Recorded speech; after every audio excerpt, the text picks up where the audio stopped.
Panchayat Union Middle School, Nangavalli, Salem District. Science exhibition was held in our school today. Events of this event: why, what, how is science? Science exhibition held for students today. The event was attended by the supervisor, school headmisters and all teachers.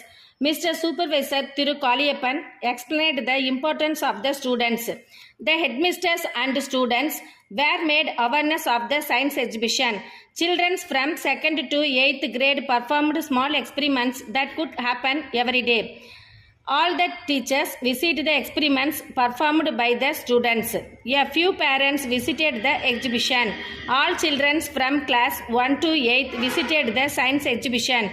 Teachers who participated in the event: Headmistress K.S. Nirmala, Tirumadi Baby, Thiru Sridharan, Tirumadi Uma, Tirumadi Sivagami, Tirumadi Malarkodi, Tirumadi Selvanayagi, Tirumadi Tamilmani, Tirumadi Bhuvaneswari.